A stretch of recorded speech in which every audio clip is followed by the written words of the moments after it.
था कि एक लिफाफा लेकर साहब को कहा कि साहब कुछ भी हो, आप हमारी फूल नहीं तो फूल की पाखड़ी, ये जरूर आप स्वीकार करो, इनकार मत करना। कैसे भी करके मना कर वो पाकिट दे दिया। पाकिट दे दिया तो खोला तो वही 100-100 के 10 नोट। इंजीनियर ने कहा कि अगर घूस लेते तो ये 10 नहीं आते, घूस नहीं लिया तो भगवान को देने थे, तो इस हिसाब से भी मेरे को तो 10 नोट मिल ही गए, 1000 रुपया मिल गए। दूसरी एक घटना है कर्म के सिद्धांत की। अहमदाबाद में डफनाला है, वहां हाई कोर्ट के जज रहते हैं। अपने आश्रम में भी कुछ साधक जज लोग आते हैं। तो एक जज साहब सुबह मॉर्निंग वॉक करने को साबरमती के पट में टहलने को निकले। वहां सुबह सुबह दो कुछ रंगरूट जवान आपस में खेल मखोल कर रहे थे और उनको पता नहीं कि ये हाई कोर्ट के न्यायाधीश हैं। बोला ए भाई माचिस हो तो देना। उसने कहा हम नहीं बीड़ी पीते। आगे जाकर उन्होंने अपना बातचीत में मखोल करते करते एक दूसरे से भिड़ गए और निकाला रामपुरी निकाला, और एक मित्र ने दूसरे मित्र को घोंस दिया।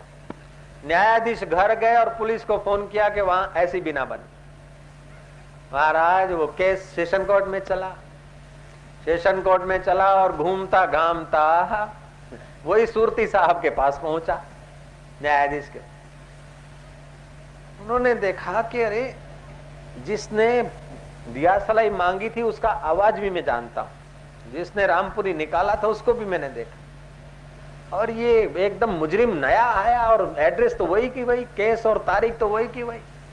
चेंबर में बुलाया तो बूढ़ा कांप रहा है कि साहब मैंने तो खून किया ही नहीं और मैं सुबह सुबह उधर जाऊं ऐसी कोई संभावना नहीं, लेकिन ऐसा कुछ केस बन गया है कि सेशन ने मेरे को इतनी सजा दे दी।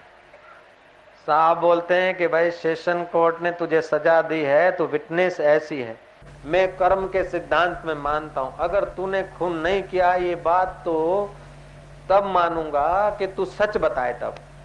इस केस के विषय में तो मेरे को पता है किसने खून किया, उसका आवाज भी मैं जानता हूं। इसमें तू नहीं है ये बात तो सच्ची है, लेकिन सच बता, तूने जवानी में कुछ न कुछ किया होगा जरूर। बोले साहब 2 किए थे, जयराम जी के 2 मर्डर किए थे। हाँ वो घूम फिर के अभी लगा।